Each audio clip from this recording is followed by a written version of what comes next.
This podcast is brought to you by Hoare Chartered Accountants.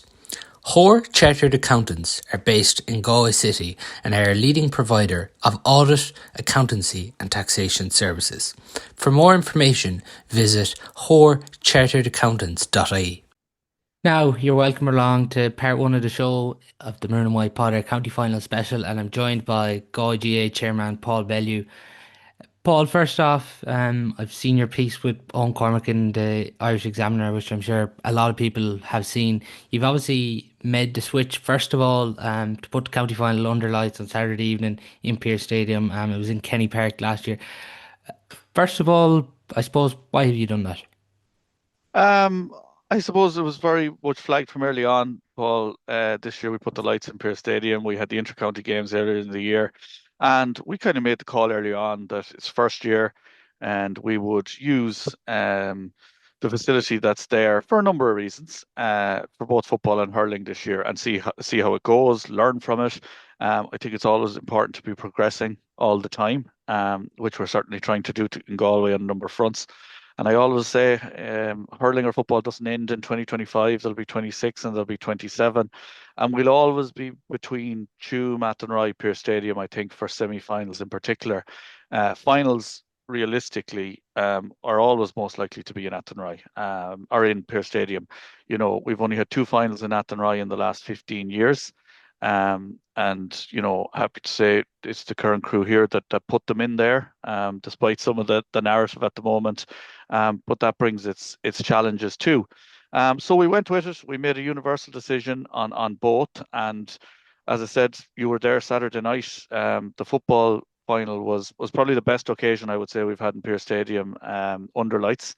And in general over the last few years, an absolutely superb crowd, brilliant atmosphere, lovely weather, which I think is a big factor in some of this conversation at the moment. I think the weather is the big variable. So that's our position. I think it's very simple. Lights are part of modern hurling, Paul. Like, I've got a lot of texts and a lot of messages since yesterday when Owen called me up from outside the kind of going, "How is this a thing? Why is this even a talking point when you had finals in Dublin last weekend under lights? You had two of the Premier Cork finals under lights. The second half, the Tipperary final was under lights. And I know you're doing a bit of coverage in Limerick. You'll know yourself, I think 4 of the last 6 Limerick finals have been under lights. I've been at a good few of them involving the Peership, given the connections. So it's nothing unusual, and I don't see why it has to be something so exceptional in Galway either.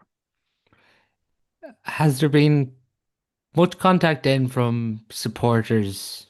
I know people have been vocal about Kenny Park, but has there been much contact from supporters? And then, if you even take it back to last year, how stretched are you when you do put a county final then in Kenny Park? Yeah, no, like you're hearing comments and narrative, I suppose. That's the main issue. So I take your question in two parts. Of course, you're hearing the feedback and some elements. Like, to me, is the question is this a anti-Peer Stadium versus Athenry, or is it a lights issue? Or are they all conflated together? Because they're all separate arguments, really. Like, there's no doubt lights, popularity wise, or there's a huge appetite for them. As I said, the football final compared to Tuam the previous year is up 45% in attendance, which is massive. I think the one thing as well what has shocked us, and if you read some of the things out there, some of the crowd is down. The semi-finals, there was 15% more people. The guts of 700 more people went to Pearse Stadium to watch the semi-finals 2 weeks ago than went to Athenry for a double header last year. Now, I'm as stunned as anyone else by that. We kind of thought if it was similar, would be doing very well. So obviously there's a silent majority out there that go to these matches, that go into Pearse Stadium and just want to see hurling. And there's an appeal in that Saturday night element, and that's been reflected across the ground. And that's from a supporter's perspective. Um, Athenry, for a final, I think it was one of the best days I can recall, and I've no hesitation in saying that. It was a brilliant day. It was a novel final pairing. We were absolutely blessed with the weather. It's a good question in terms of the capacity challenges it puts on us. First of all, we all have this thing about the semi-final day in Athenry, and we all do about the double header, but the crowd for a final far outweighs it. So we had less than 4,000 people in Athenry at the semi-finals last year. Athenry is a pretty small ground, relatively speaking. It only has 600 seats, and just for comparison perspective, Pearse Stadium has 7,800 seats. You can fit the whole Kenny Park stand into one section of Pearse Stadium. We'll say if you take one aisle, and you wouldn't even fill it. So that's just the context. And if it rains, it's a very different experience. Yeah. The grounds are brilliantly managed. What Malachy and the team and Johnny do in Athenry, it's gorgeous to go into. But when you have 6 to 7 thousand people in it, like you had last year, from a toilet facilities perspective, everything like that, traffic issues, it really puts you to the pin of the collar.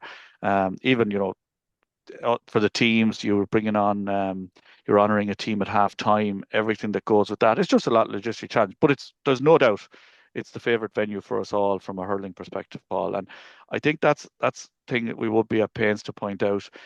Um, Last year's doubleheader in Athenry was the first time there was a doubleheader there since 2019. And I had been joking that you'd swear with the semi-finals we'd broken some 140-year tradition. The 2023 and 2022 semi-finals were both in Pearse Stadium. 21 and 20 were split, one Athenry, one Pearse Stadium. So we put the semi-finals back in Athenry last year. It was the first time in 5 years. And the only reason that could have been done was because of the drainage works that was initiated 2 years ago. And that was, I think, some of the best value for money we've done in Galway GAA. It wasn't on the priority list because we were doing the lights, which was a plus 1 million project, Tuam Stadium and the stand, which was a significant project. But in fairness to Damien McGrath and Claude Geoghegan, they came with a plan, a proposal, and I suppose browbeated us into doing it. And that's the reason we were able to have high quality matches into late October and into November. We have way more football matches there now, as you'll be aware. We had the Camogie finals last week, which were great to accommodate. And as I said, I'd say there's a very strong chance we'll have semi-finals back there again next year. But long story short, this is the year to see how we go with the lights. And so far, it's been a massive success. You must feel really with Saturday night games. It's definitely given a great buzz to the games. I feel throughout the club championship.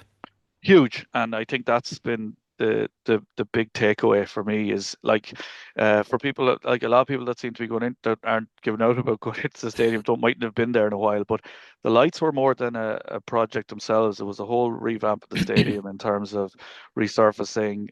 We've the bar open in the Oris now in conjunction with Salt Hill, and there's a huge atmosphere to it. I think there was a notable difference in the atmosphere between the football and hurling semi-finals mainly and final, mainly because of the weather.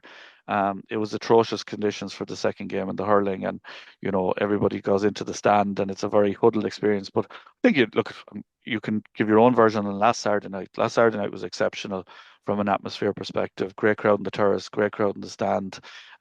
Two great games, which go a long way towards helping it. So look, there is a future to it, and I think it's very important. Some people have issues about um, hurling under lights as a principle, and I get that. But I mean, I've said to you already about what the other county finals are played. Look, the facts are St Thomas's played Ballygunner 2 years ago at 7:30 in the evening in Portlaoise. Loughrea played in Fianna mostly under lights last year in Thurles. So all these teams are training under lights over the last few months. Like there's no issue there. So there's a 50% chance a Galway team, when they come out, will be playing under lights at semi-final stage. We played Northern Champions this year. Nothing to say we won't be in Newry or Parnell on a Saturday evening playing one of those. And, that's a fixture we'll have no control over. We've been playing under 20 games under lights for the last few years in Ballinasloe. We played a Senior B final under lights in Ballinasloe. I don't see now how it's such an issue. And most of these players have that experience, as I said, from the two clubs itself. Many of them involved at inter-county.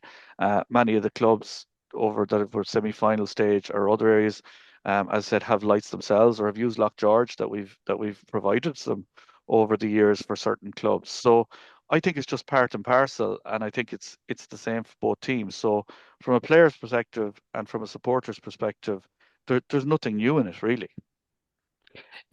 It's a great point you make there. Obviously, Loughrea and Thomas's won't be thinking about the All-Ireland semi-final yet. They'll obviously begin to think it next week, but it is the ideal preparation for them to get a county final under lights before they go in a few weeks' time and play that All-Ireland semi-final. Yeah, and I think Thomas has played half their semi-finals under lights that they've contested in the last 5 or 6 years. I know there was one year there was no All-Ireland Championship because of COVID. But I just off the top of my head, Barcelona, Ballyea one year, I think, in Thurles. Um, Loughrea and Fina last year as well, yeah. Ballygunner, Loughrea and Fina. And I think the lights were pretty strong for St Thomas's and O'Loughlin Gales, given the conditions of that day as well. So I suppose I struggle to see how it's even a factor. Some of the other things I'm hearing as well, Saturday evening, 6 o'clock. We played most games this year at 6 o'clock on Saturday or Sunday evenings during the group stages. I had the pleasure of being invited to AMDC Park last Friday night. Given our work with Galway United at the moment, I was invited in by Jonathan Corbett and John Flannery. It was the first time in at a Galway United game, I'd say, in 20 years. Just don't have the time. The place was absolutely hopping with kids, and I have a 5-year-old here at home myself, and it was from that age up. And like we've games thrown in AMDC Park, or kicking off in AMDC Park and Dexcom Stadium at 8 o'clock.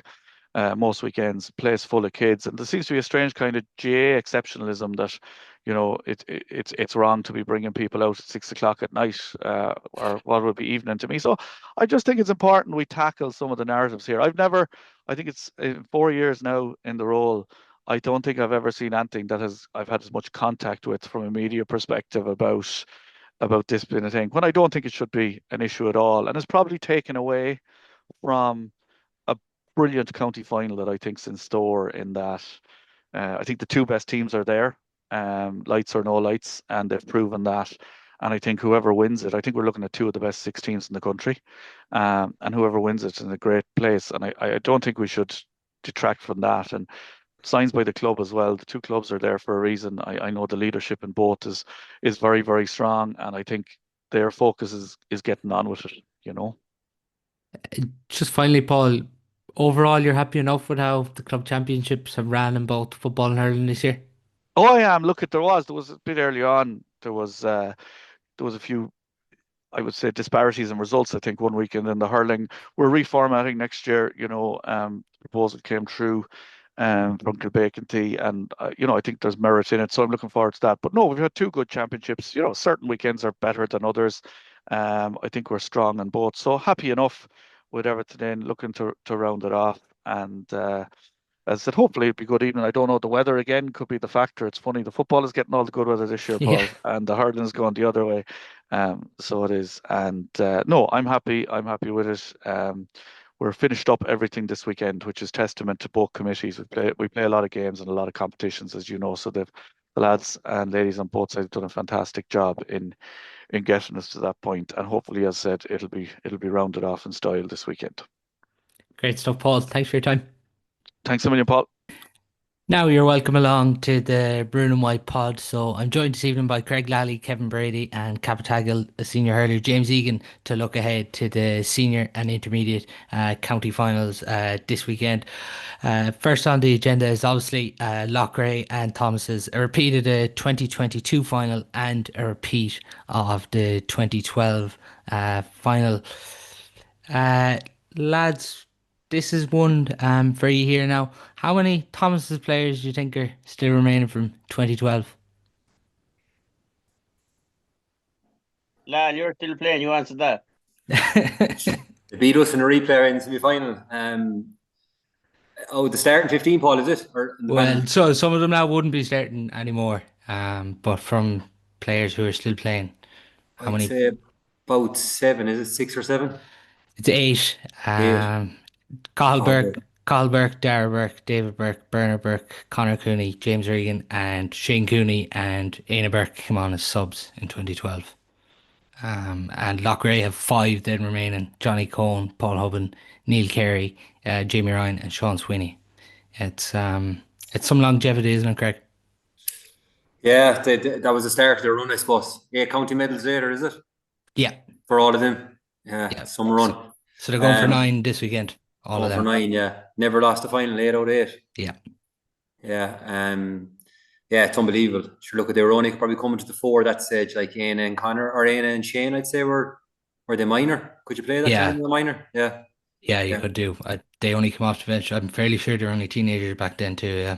Yeah. So yeah, that final was one for the rec or for the folklore in it. So it was for all different type of reasons. But yeah, that was the start of the whole thing. They didn't win another one until 2016 after that, did they? 12 Yeah, to 16, there was a big gap there, and then they went on the run yeah. in 18. But yeah, look, I suppose hats off, it's some achievement, and I suppose they're probably in the midst of it all now. They can't look back and enjoy it, but I'm sure when they hang up their boots in a few years' time that they'll be looking back and, I suppose, really recapping on what a successful career it was like for so many of them lads. James, it's just when we're even talking about those 8 players, for all 8 of those players this weekend to be chasing a ninth county medal. It's ridiculous stuff, isn't it?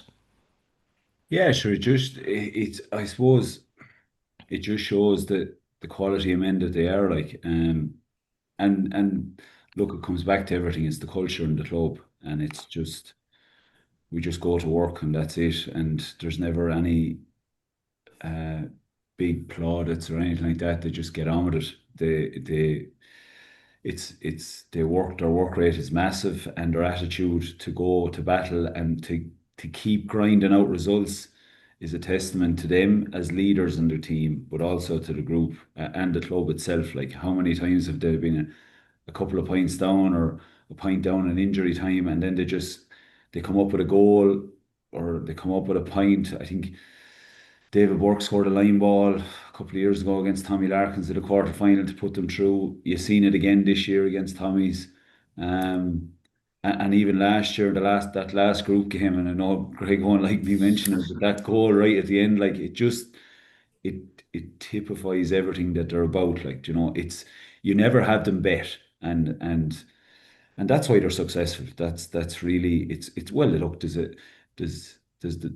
few elements to it, but it's a huge part of it. So look, I think when you see longevity like that, it's a testament to the people that are involved, and it's a testament to the culture in the club.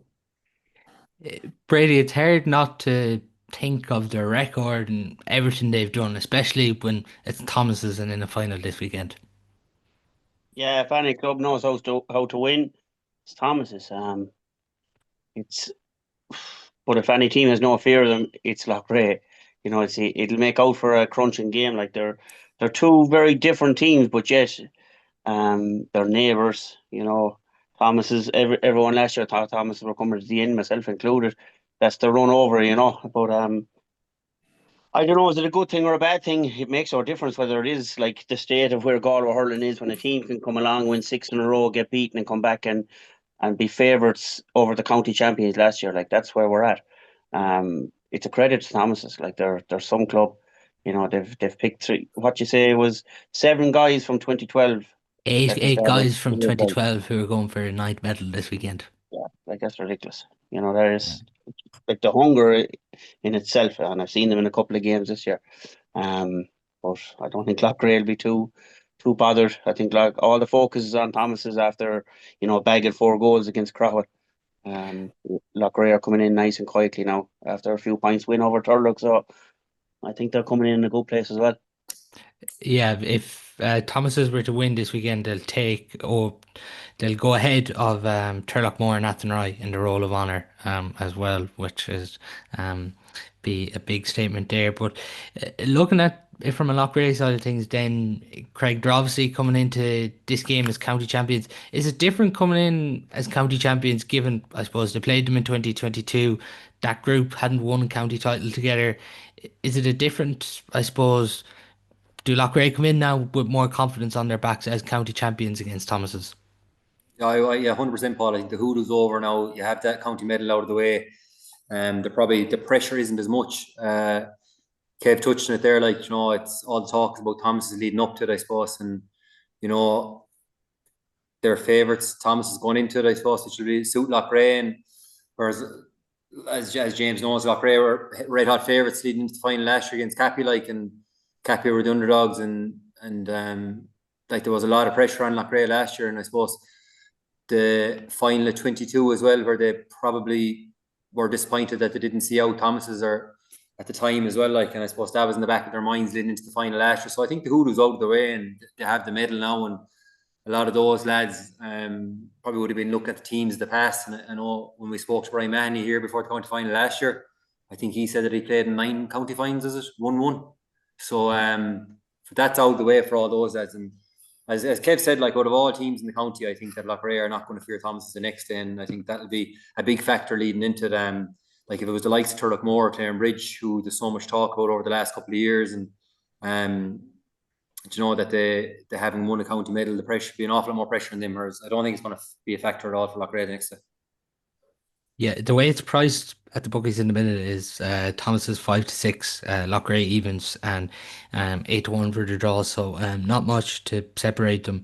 In fairness, this weekend, James, they're obviously right on top of each other, both of these clubs, and you experienced something similar last year, I suppose, playing Loughrea, given they're fairly close to you. For the players this weekend, does there come a added pressure with that being right on top of each other? I suppose the intense rivalry as well. For the two teams that are in it, I don't think it does, to be honest. I think as Greg said there, the monkey's off the back for Loughrea winning the county final. They're looking for a performance this weekend. They want to hurl with a bit of freedom. I think looking back on the county final probably last weekend, it kind of was, there was a feeling to it. When you're in it, you don't notice it, but watching it back, there was no free flowing. It was like as if both teams didn't want to lose. And I think for Loughrea, especially them older guys, the likes of Johnny Cohen and Paul Hogan, like, look, they've done it now. It's done. That's it. Now the conversation is different in that dressing room. They're looking back on 22. I think they're better equipped. But look, Thomases have been down this road so many times. This is not new territory. Do you know what I mean? The players know exactly how to prepare themselves this week. They're not changing anything different. They know the conversations. They've had all these conversations in the dressing room in the past, the last 10 years, we'll say. So I think, look, obviously it's building up. You drive through Loughrea, there's loads of flags. You head towards Peterswell and the colour changes. So I think all that aside, both teams will be really focused, but it has the making for a cracking game because they're going to just go at it now. Like, there's no Loughrea, we can't. No, they're going in there as county champions. Thomas's are on a revival, not getting there last year. But then they come up with a huge performance and they've been steady throughout this year, building, and then they come with that big performance in the semi-final, as the majority of times they do. So I think from that point of view, I don't really think either group of players or panels, they have really good management setups. They'll tick all the boxes from that point of view, and I think they'll head into this weekend, both teams just looking for a big performance, and where it takes them then after that, we'll have to wait and see. Brady, for Loughrea as well, there's a potential, I suppose, to go back to back, and sometimes for a team, I suppose, to go back to back, you get to prove to the rest of the county that, I suppose, you were able to back your last county title up. Yeah, it's a huge thing for them. There'll be no fear. It's a nice thing to be able to say we're going out here as county champions.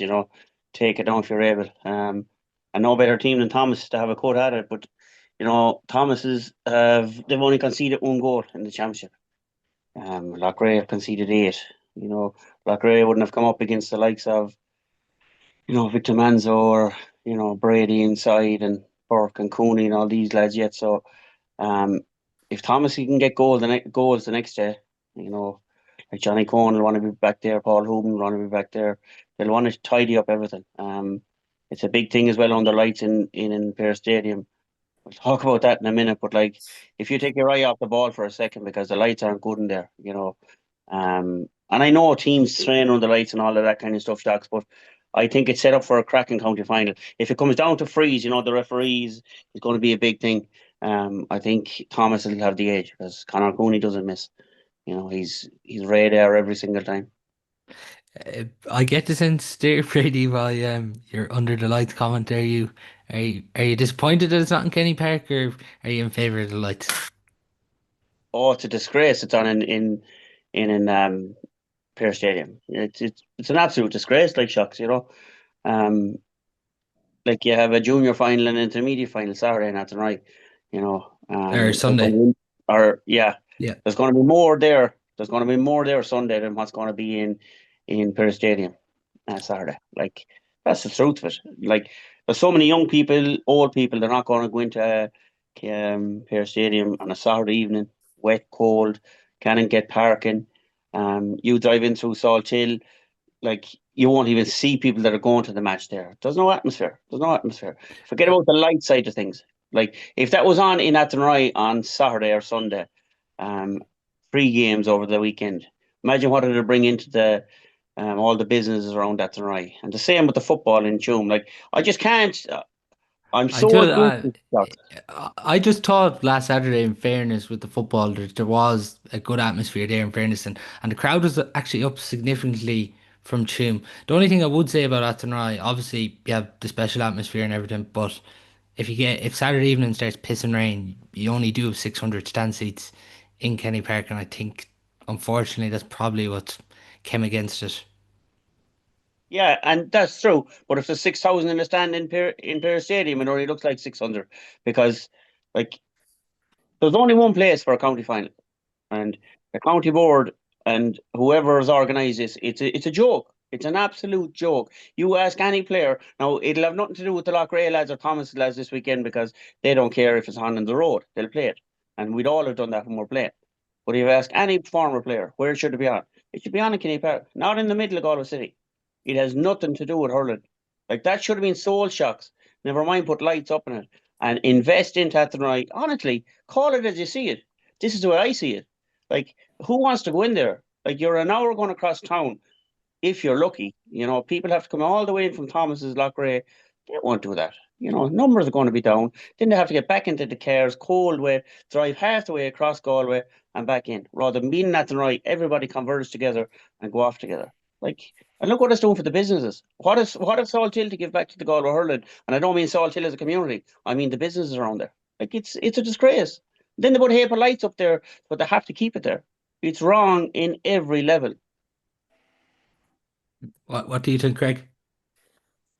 I won. I played in one county final in Athenry and the Stadium, Paul. I won one each, and like, fuck, Athenry when it's full is, it's the atmosphere is hard beating it. It's a really nice atmosphere. James, you know yourself, to play there last year. It's just something special about it when it's fully full up. Like, look, I understand it's the stadium is the home of hurling and all that, but Kev is right. Like, you know, and whatever about having it in there, but having it in there at 6 o'clock on a Saturday evening is, do you know what I mean? Like, fair enough. Like, in all fairness, for years and years, it's Sunday at 3 o'clock or it's Sunday at 2 o'clock. But just on the Saturday evening, it is a bit, you know, they could have done a bit better. Like, and I wonder how they have to justify the lights and all that. But look, I wasn't in the semi-finals. I didn't go in, but like, the Dublin final was on the same time, wasn't it? Or the Dublin final was on last weekend or whatever. But yeah, Dublin football final would have been on the same night. Same time, yeah. So I was watching the stream, the semi-finals, and I was watching the Dublin game then at during half time. Like, and I don't know, it was just the way the TV was or something, but the lights in the Dublin, you could see as clear as day compared to the stadium. So I don't know, is the lights a factor or what it is, but it's just, I suppose, as a player, like, the only thing I will say about it, as a player, you like, obviously, yeah, this time of the year the lights are on from into September onwards, like, but you actually spend 80% of your time playing in the daylight, like, and then you play a semi-final and a final under lights. It just seems a bit unfair to the player, to be honest with you, like, because you could actually see in the semi-final where players lost sight of the ball. You know, like Dara Walsh probably lost sight of the last goal for Turlough Moore in the semi-final through the lights. So I don't know. It's just, I don't know, the light side of it. I think it's just awful unfair because it's unfair in the player. Like, you're playing 80, 85, 90% of your hurling in daylight, and then you're expected to go and play the biggest game of your career, or in some of their cases career, definitely the year for a lot of them under lights. Just, I don't know. The only thing I would say, James, is it's fairly likely that either of these clubs are going to be playing an All-Ireland semi-final under lights. Yeah, but I look, I would agree to it on a lot there now what the lads are saying. Like, at the end of the day, a county final is first and foremost for me. It should be on a Sunday in the daylight, whether it's in Pearse Stadium or in Athenry. Now, I was playing in the county final last year in Athenry. it was unreal. It was class, like, and it was a packed house. Do you know? I think there was some 10 or 12,000 at it. Maybe I'm wrong. I don't know, but it just the atmosphere. It's just so close. The crowd is so close to the pitch, like, do you know? And I think, like, it's. I know we take weather conditions, like, but like every time you go into the stadium, there's a wind. That's straight away. That has to come into your thinking of how you're planning for the game. Do you know what I mean? Now, look, there could be a wind in Ballinasloe, there could be a wind in Athenry, but there's something about Athenry. It's in the centre, it's on the motorway, it's easy to get there, it's easy to park. Do you know? But look, I think the semi-finals were on under lights. I can accept that. It is what it is. I did hear from players that were playing that, especially in the corners, the lighting wasn't great. So look, the feedback, and when you get stuff like that said after something, I think maybe just okay, we've tried this. Can we get it better? And then, but stick to safe for the moment. Do you know, some of these lads, not you don't know like what could happen in the next few years. They might never play in a county final again. Like, do you know? So it should be played. In my opinion, it should be played. It should be on this Sunday at 2 o'clock. And whatever happens, happens. And so should, if there's a replay, if it's a draw, a replay, the same again. These two teams served up two quality games a couple of years ago, and I don't Yeah. think lights should be coming into it. But look, to answer your question, yeah, it could be played. I think Loughrea played in a Fina last year under lights inside in Thurles. Thurles is tried and tested. I was at the county final in Tip last weekend. Do you know, it's Thomas's were the year before as well with Thomas's were the year before, like, so Ballygunner, I yeah. don't think it even that doesn't even come into it. But I think from roll it out easy, and I think we're gone from straight from semi-final. Oh God, we better have the final on 6:30 on a Saturday evening now. People are working during the day as well. Like, Sunday is the day for big championship matches. Craig, just as a player, do you feel this should have been trialled then in the groups?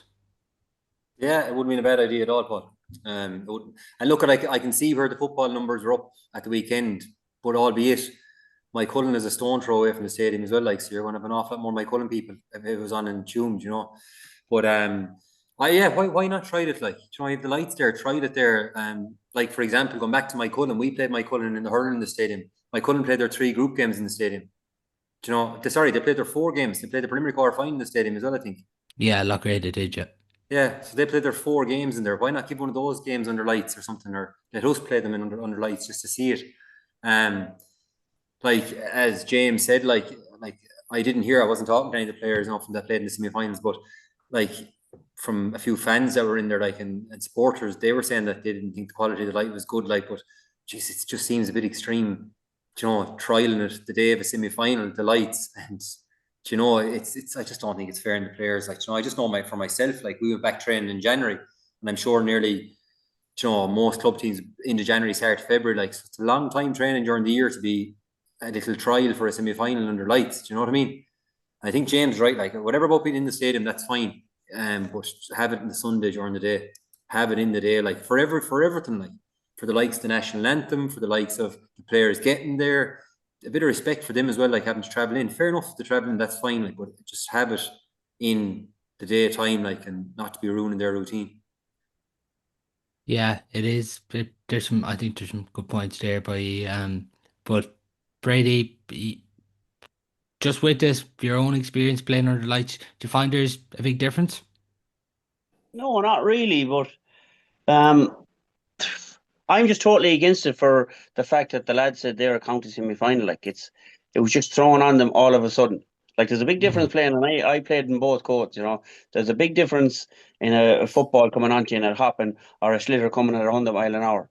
Like, there's a totally big difference. You get a split second in hurling. You know, in football you can readjust, and you know it's everything is nearly through the hands and methodical. But hurling, a split second. You know, James said it there. Like, I was down with Thurles in a few games, and like their lights are second to none, and they're higher up. And like, I was involved with Glenamady this year in the football, myself and Michael Comer and Aidan Potter, and like the lighting system they have down there, they have a new state of the art AstroTurf run down there. It's phenomenal. It really is. The lighting in Pearse Stadium is not up to hurling standards at all. If we take it back to I suppose, the game between Loughrea and Thomas. James, do you see either side throwing a bolt or throwing a surprise into the equation this weekend?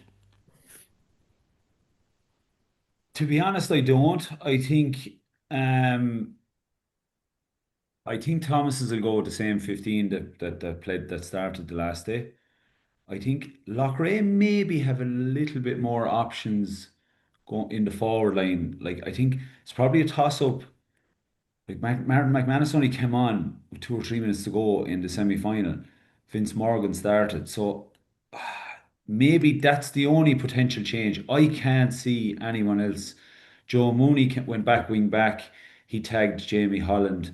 I can't see him going back into forwards. Jamie Ryan was wing forward. Cayman Killeen and Tiernan. That's your half forward line. I think the only one, Anthony Burns and Darren Chockasy are definitely going to start. Barring there's an injury, I don't see any. I don't see any major changes, to be honest. Now, on either team, it's all about the matchups after that. That's it, really, to be honest. Yeah, it's even interesting, Brady, when you look at both benches and I suppose who they're introducing. You look at Loughrea the last day, Sean Sweeney, Martin McManus, Neil Carey, Alan Kelly, who's with the under 20s, came in. You look at Thomas's Damien Finnerty, Connor Head, David Cherry, and Shawnee Fallon coming in. Yeah, James, I'd agree with James there, and it's not just to go along with him, but I do agree with him. I think Loughrea have more options. I think McManus there and young Sweeney, like McManus he's a class hurler. When he came on for 2 or 3 minutes in the semi-final, like John Head, he'd be on most senior teams, for Thomas's. But I don't think there's going to be any big surprise. I think they're fairly set in stone on what they're going to start with. And there's no one going to win or lose the game that starts or doesn't start. You know what I mean? You have your main players that are going to be playing. I think the matchups are going to be key. Who picks up David Burke and who picks up Aina Burke? Um, you know, those who picks up Shocks and inside and who picks up Burns. You know, all these kind of matchups. Like, and is it going to be a wet evening? As promised showers and all this kind of stuff. We always used to say when it's wet, it's a defender's game, but like if you slip, it also becomes a forwards game very quick, and both sets of forwards are very, very fast. Craig, if you're looking at both full back lines, obviously Brady mentioned at the start there with the Thomas's full back line of John Head, Fintan Burke and Keane Mahoney, they've only conceded 1 goal, but since the Crowell game, then Paul Hubbin, Johnny Cohen, and Kieran Hanrahan have become really solid. Like it's going to be fascinating with both teams how they're going to break down both of these full back lines. Yeah, there's loads of experience in both, like in all fairness. Obviously, Fintan had stages out. He missed the first 2 games, came back. John Head played at full back. Keane obviously was away, only came back for the quarter final. Come on a small bit and started the semi final. Come on after 10 minutes in the quarter final. I think it was a Connor Head that got injured fairly early in that game, and Keane come on from. So he's probably just getting up to match pace now, leading into the final. To be honest, he's probably only back in the country about 6-7 weeks. So. And then on the flip side, then sure, Paul and Johnny are so experienced. And Kieran Hanrahan has probably been one of the standout players in the championship over the last 2 years, 3 years. He'd be really shocked if he's not with Galway next year. Very, very, very good call, Paul. I think he's one of those players that you could bring in. Bit like a Joshua Ryan kind of a player, like that got a chance this year, small, nippy, fast cornerback.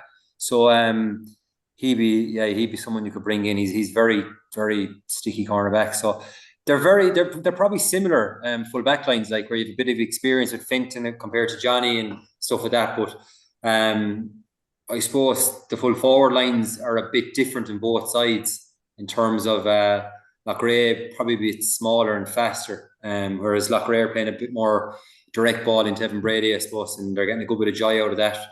They got a few goals against Crowell the last day where he's just getting the ball and laying it off. So bit of a different type of a style of play. Ian obviously started inside, so that'll be interesting to see what Johnny does, whether he picks him up or Paul picks him up or Kieran Hanrahan picks him up. But I suppose as Kevin said, the matchups be interesting, and I just think that with the likes of Thomas's, there's so much emphasis on Aina and Connor, and I think that's where Thomas's backs need to get that right.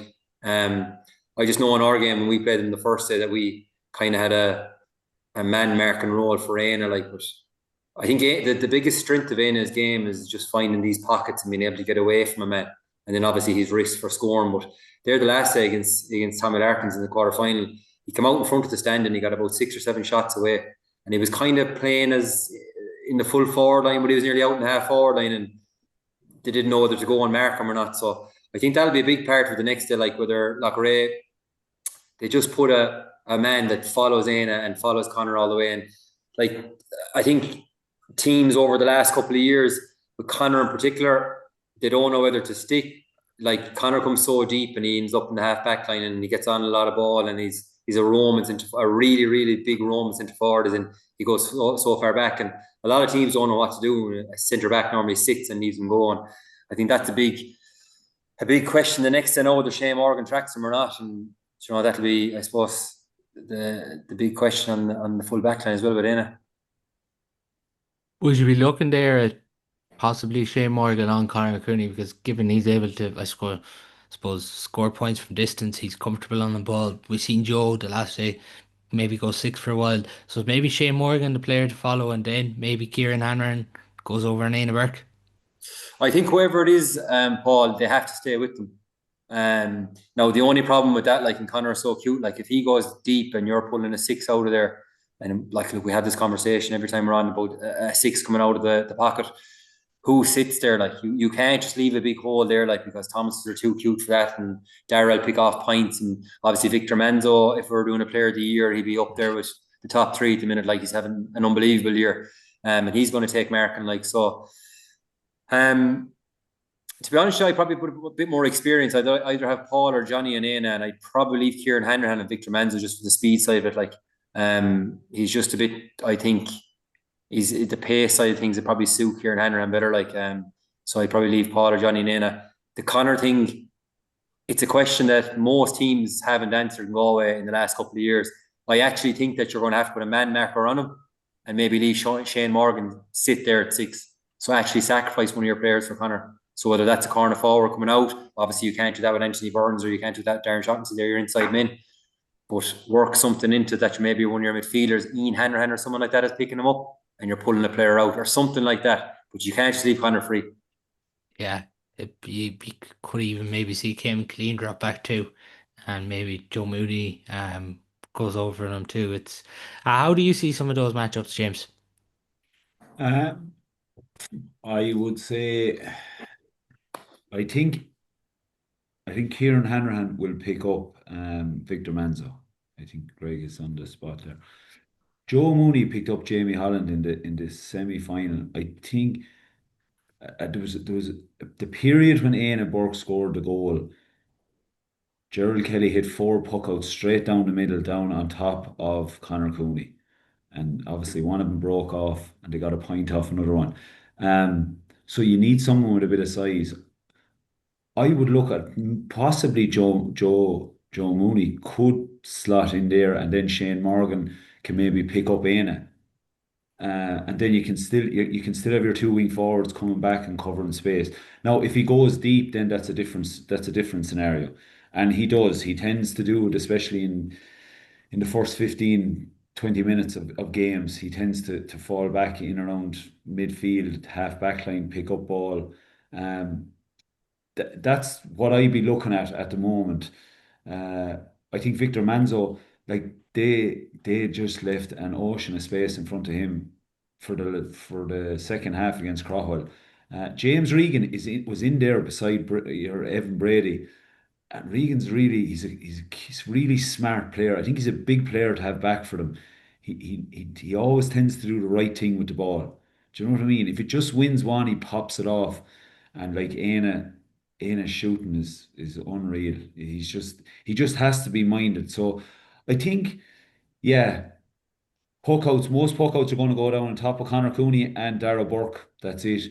But Aina, the last day, he spent most of his time actually out in the half forward line. So it'll be an interesting what they do. If he does, I think Shane Morgan will pick him up, and I think actually Joe Mooney will pick up Conor Cooney. So after that, I don't know. John Head then in 22 followed Jamie Ryan everywhere. So that's Yeah. another scenario. Like, Jamie Ryan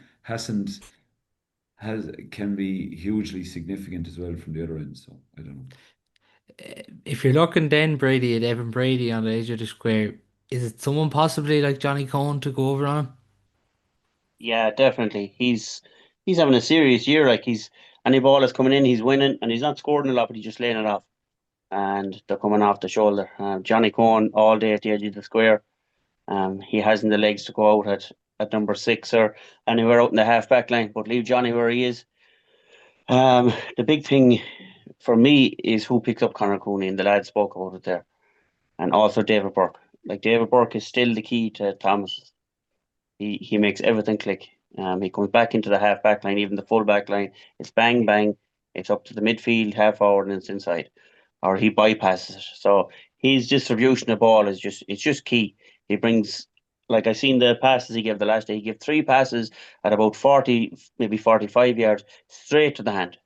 You know, straight to the hand, bang, gone. So he cannot be given time. If he's given time, Thomas is settling the ball. Um, so whoever picks up It's probably Ian David Burke, Hanrahan, is it? it probably has to be. It probably has to be. Now, if Jamie Ryan, if Conor Cooney goes back to field, which he will do, and he'll pick up a lot of ball at number 6, which Conor Cooney always does, and he'll pop into full forward, he'll go back out to centre field.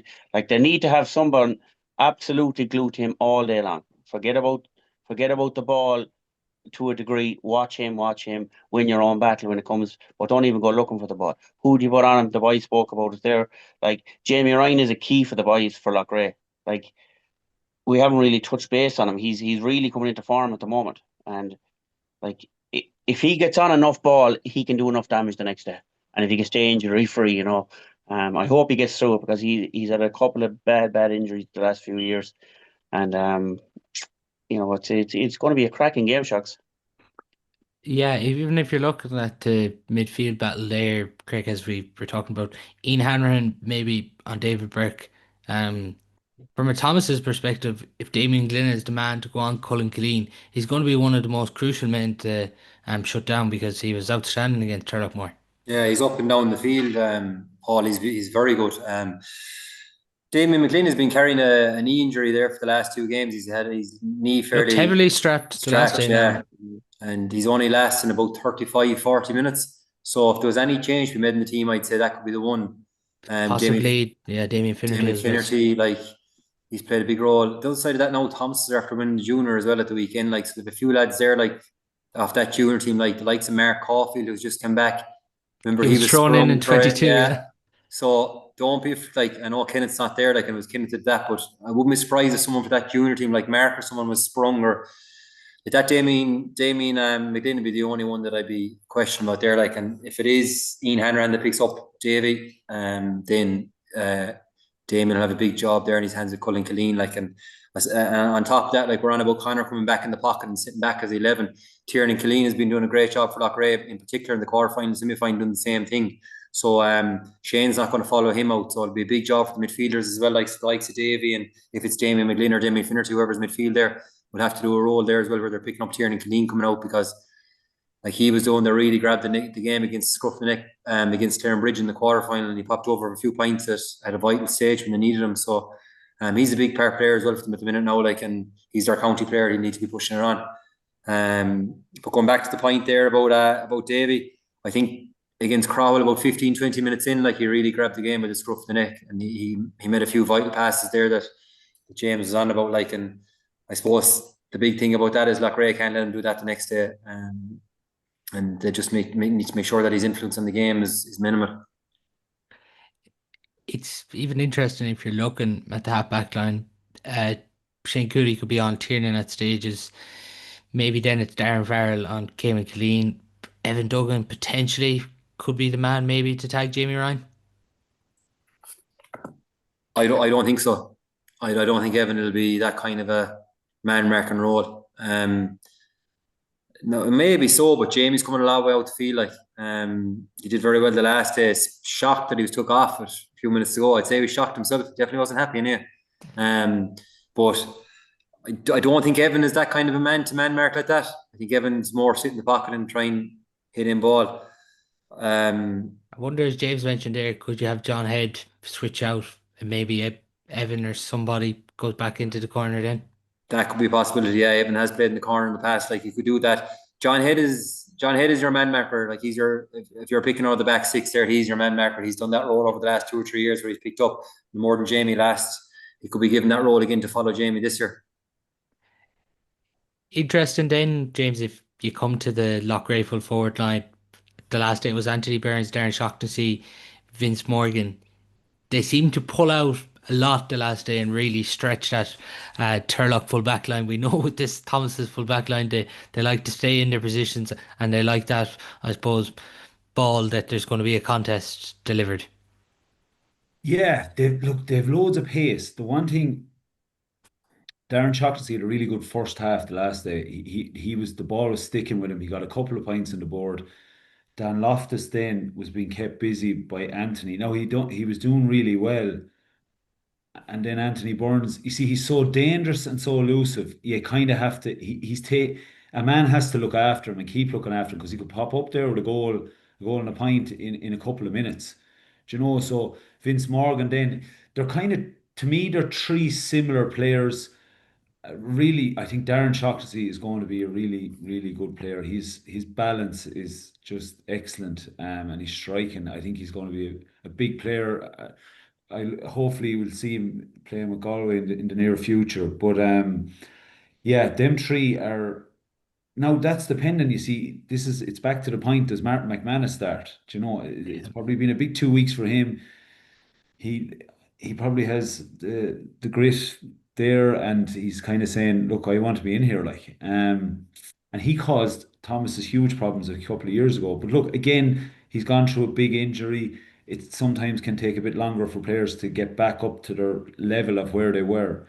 Um, but yeah, I think the battle in there is going to be massive. Keane Mahoney is going to pick Anthony Burns, and I think Finton is going to pick Darren Shocks, and I think they're the two big ones for me, to be honest. Do you know, as Greg said there, Evan Duggan has played cornerback. I think he'll go back cornerback. To be honest, I think, look, if whatever happens, happens. But whoever, if Thomas's can shut that down, I think it'll take him a long way. It'll take him a long way to on the road to winning the game. It's interesting there really when James says about if Thomas's full back line can deal with this. But do Loughrea need to do something different here as well? The way they, I suppose, go at Thomas's, because we've seen just over the years that Finton will mop up ball after ball after ball that's delivered into the square. Yeah, well, you just don't drop ball in top of Finton. You just don't do it. We spoke about it last year and what happened. Early on in the championship, teams just drop ball in top of him. Like he's a confidence player, you know. When Finton likes coming in straight lines or going back in straight lines. But when you move Finton from left to right on the ground, he doesn't like it, you know. And if there's any flaw in his game at a county standard, then you know it's probably his speed. He's a straight line hurler. Darren Shocks, James hit the nail on the head. Like he's a class hurler. You know, I'm looking forward to seeing him in the maroon and white in the years to come. And you know, if they can get enough ball into him, but don't make a hero out of Finton now, because like if he pops out to the corner and gives enough room for Burns inside as well. But keep the ball low. Keep the ball low. The higher you put the ball and the more confidence you give Finton Burke, you know, you're in big trouble. If we're, I suppose, looking at the game then and where it's going to be decided, Brady, where, first of all, where do you feel this game is going to be decided?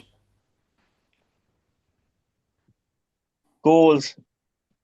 Um, if Thomas's can score 2 goals, I think they'll open up the floodgates. I really do. If Shocks can beat Finton Burke at full forward, I think Loughrea will win the game.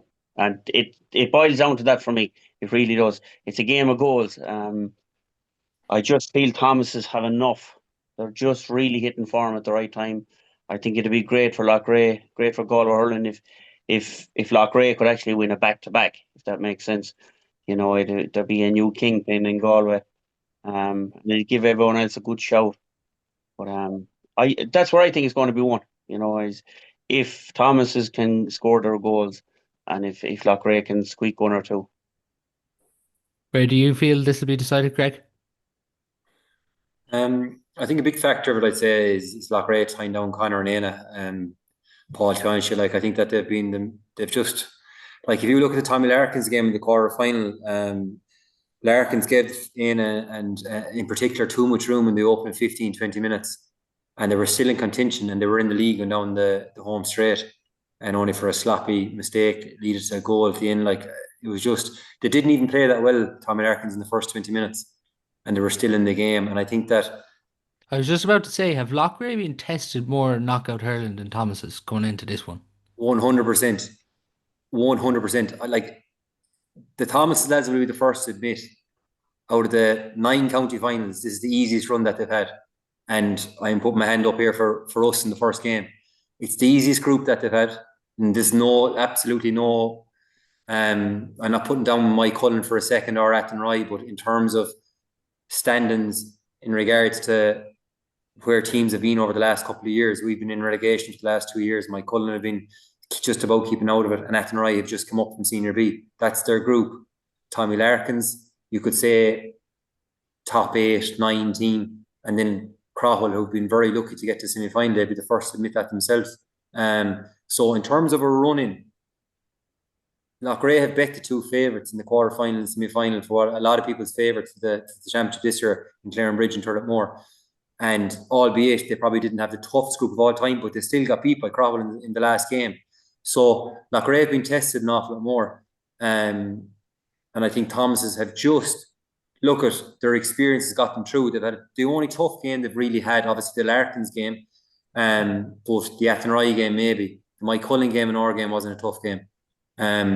They had Key Mahoney missing for a lot of it. Oisin Flannery did his cruise sheet, he was out. They haven't even had their full strength until the semi-final, and they've got through. So in terms of, I think, how Thomas's are favourites, it's off the back of probably their easiest run to a final. So I think that for a Loughrea stand side, I think they, in terms of the way they played last year, and this is no disrespect to James or anything like that, or Cappataggle, they blew everyone away up as far as the semi-final, and they played lovely champagne hurling, and I think they got a small bit of stage fright in the final, no offence again to James, and I think that they didn't play great hurling at all in the final, and it probably led into the Ireland semi-final. Whereas this year, they've really kind of, obviously they've been under strength for a lot of the group games. They've had a lot of injuries. Anthony Burns got sent off, etc. But they've timed the run an awful lot better. They've really pushed when they needed to push them to shove against Clarenbridge. They did. Same against Turletmore the last day, and their trajectory is really going in a better state than it was last year. So I think they'll be happy with the route is going. I think that everyone is back. Jamie's fully fit. Martin McManus is obviously back. So they've a full panel to pick from. The only one that's really missing from last year is Dylan Shaughnessy, who's moved away to Australia and hasn't come back. Shane O'Brien, I think, as well, isn't he? Shane O'Brien, yeah. Yeah. But other than that, whereas Thomas's are down, Oisin Flannery came in, he's only back a couple of weeks. So if you actually look at the bigger picture, Loughrea should be happier leading into it, albeit it looks like Thomas are blowing everyone away. What do you reckon, James? Are Loughrea more road tested coming in here? I think they are, yeah, to be honest. Definitely, I think they probably would have, their main aim at the start of the year was to get to a quarter final, get some injuries back, get Keen Manny and some of these guys back from their travels. I think they did what they had to do in the quarter final. They upped it again. But Loughrea, look, 7 points down against the wind against Clarenbridge. And this is a Clarenbridge now team that was in form. And they found a way, and that was a big result. I think last year, and I'm only going on last year, we were 7 down against Sarsfields, and it's a big result when you can come back and do that. And then when you do that, and then you go into a semi-final and you can beat another top 4 or 5 team, it gives you huge confidence. So I think they're a stronger outfit than what they were a couple of years ago. I think they're definitely, look, as I said earlier, the monkey's off the back. They want to just put in a big performance, and I think it's there. I really do think it's there. But look, two guys now are going to have a big say in this game as well. Is the 2 goalies, Gerard Lucknan and Gerald Kelly. I think Gerald Kelly he's been very solid the last number of years. He gets some long range points. Do you know, Garrod has stopped the penalty last year, and he likes to get puck outs off quick. He doesn't. He wants to go short at times. I think that's one thing maybe Thomas's could go after is they want them to go long down on top of Shane Cooney, you know, Darren Farrell, and if it's John Head. Um, is there an out and out ball winner on that half forward line for Loughrea? Might be something that Thomas's could go after. Um, Long range freeze, Loughrea have to score the long range freeze. I think Tommy Larkins did it. I think Aina Murphy scored 6 points or something that day. So that you have to score your long range freeze, and then look at the end of the day, you need a bit of luck. And as Brady said there, goals. It is goals. I don't think there'll be too many goals in the game, to be honest. I think Thomas's won't get as many chances for goals against Loughrea. I think they're a bit more solid, a bit more cuter. Crowell were probably found out a small bit in that side of things, but yeah, look, really looking, it's going to be a cracking game. That's it. And like at the end of the day, whatever happens, happens. But I just think if if if if it comes down to grit and a dogfight, I think Thomas's could do it. But if Loughrea hit top gear now and their players, their big players perform well, they could come out of this with a win. Are we tipping so, James? She's to start with the voice first. Who am I tipping? Look, as I said during the week, I was saying, I said it to a Loughrea man. I think he could win it, but as I'm getting closer to it, I'll go. I wouldn't be surprised if it's a draw, but I'll go Thomas's by a point.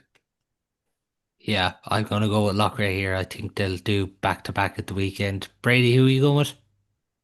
I think the bookies have it fairly right at 6-5 and even money. James said 8-1 there. The draw, good bet. I fancy Thomas at the start of the year. You know, the hurt they had from the year before. I just all year long I fancied them. And now I agree exactly what Lal was saying there about the easy running, but that's not their fault. They had an easier running. Even if it was a tougher running, I still think they would have handled everything that came their way. So I just think Thomas. If they fade away after this year, grand. But I just think they have. This is the one I think they really, really want to really show that this team isn't gone away.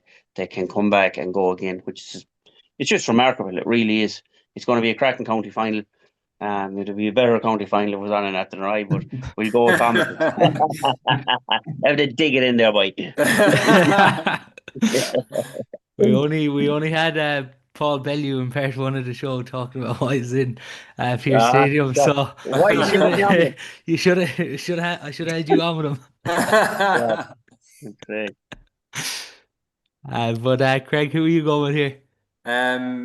Look, the first thing is, Paul, the two best teams in the county are in the final. That's for sure. There's no doubt in that. And look, I suppose it's very hard to hide from the fact that Thomas's records in finals speaks to himself. They haven't lost a final, and that's a hard thing to look past. But I just think that I think Loughrea, the fact they won last year, I think their bench, I think they have a lot of experience in the bench as well with Sean Sweeney, Neil Carey, these type of lads that have a long time around, ready to come on. Martin McManus, who doesn't start, Vince Morgan, these type of lads. So, yeah, I think if it comes down to dogfight, I'm going to give it to Loughrea by the smallest margin. We'll just take a quick look now at the intermediate final as well. It's on Sunday to Kinvara Meath Air Court in Kenny Park. Craig, I was thinking about this during the week. Is there more pressure on Kinvara to win this one after being there last year? Yeah, 100%, Paul. There is. They've, I suppose, been knocking on the door the last couple of years. They've had a real surge of youth coming into the setup there in the last few years. a lot of 20, 21-year-olds now leading the line. Wheelo's obviously 28 or whatever he is now, 28 or 29, and he's the oldest player. There's no one, I'd say, Niall Birmingham maybe over 30 years of age. It's a really young team, but the pressure is on. Obviously, that team was a very good team last year, and unlucky not to win there in the final, obviously. But look at Canberra, I suppose.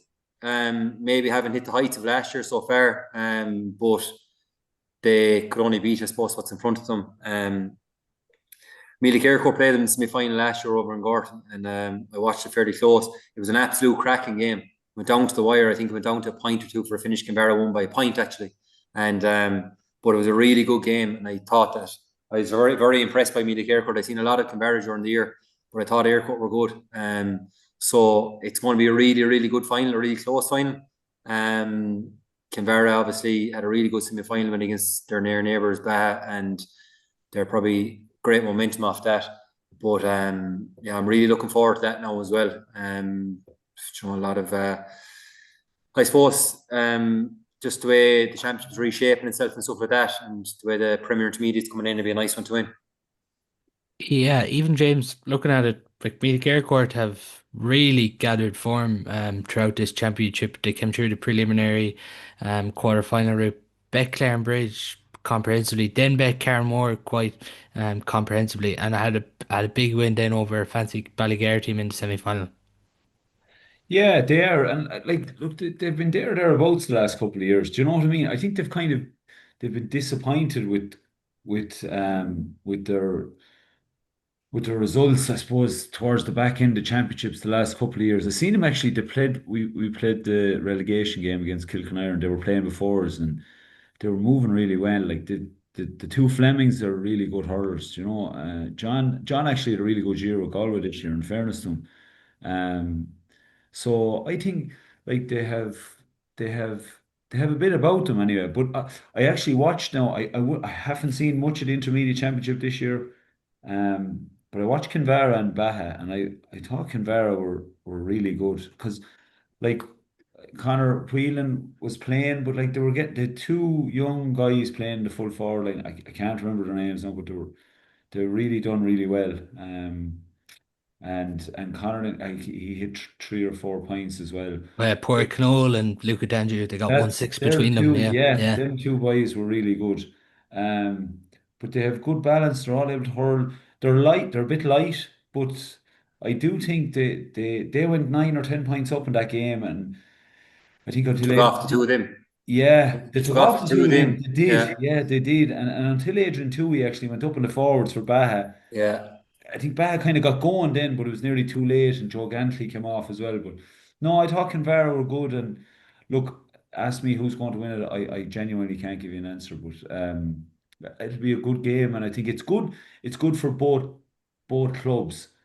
It's good to win. Good to win a championship. If you can win a championship, that's it. You're up to the Premier Intermediate, and you have to up your standard again. But yeah, definitely going the right direction, and that's what they both want. Yeah, with Aircourt as well, they'll feel like this is a big opportunity for them as well, Brady. Yeah, definitely. And I seen them against Ballygare because it was a few of the guys I was involved with Glenamaddie that played their hurling in Ballygare, Ryan Duffy there and Conor Rafferty and a few of the guys. So I seen that game. And Ballygare were, they were down after the first few minutes and didn't dictate the game. They were 5 or 6 points up for They 10 were or 12 six minutes up at the left. start of the second half, yeah. Yeah. I said, geez, they're home and hose there, but hurling being hurling and, John Fleming had a great game, really stood up. And I don't know, was it like a lot of them, the Ballygare lads would have been dual players. They just seemed to get very tired towards the end. I thought their tiredness, they just looked dead in their feet. They had the hurling and all of that kind of stuff. But Kinvara, like I was impressed with them all year. I seen the Beha game as well. Um, like Kinvara are a lot more than just Conor Whelan now. He's the second oldest in the team. They have a right good underage coming along. James said it there, they're young and they're light, but that's what they want. At young lads, they're never going to be big and strong. They're young and light and they'll fill out as they come along. They have all the stick work. They have no fear. They'll go at it. And I actually think Kinvara will win this, and I think they'll win it 4 or 5 points. I think they're a very, very good outfit. Yeah, there's real quality forwards in both teams when you look at it. Like Finn Gohary got one too. John Fleming and Nathan Erner as well has been one of the players. The Yeah. intermediate championship, he scored 8 points against Ballygare. You look over on the other side of things, Port Canole, Luca Danju, Connor Whelan, and Dara Hurlibert as well has been very accurate in front of goals as well. For Kinvara. Dara's very good in the frees in all fairness. And Yeah. Joshua Pine at 6, Shane Byrne at 3. They're solid. They're big lads like Shane Byrne and Joshua are big lads 3 and 6.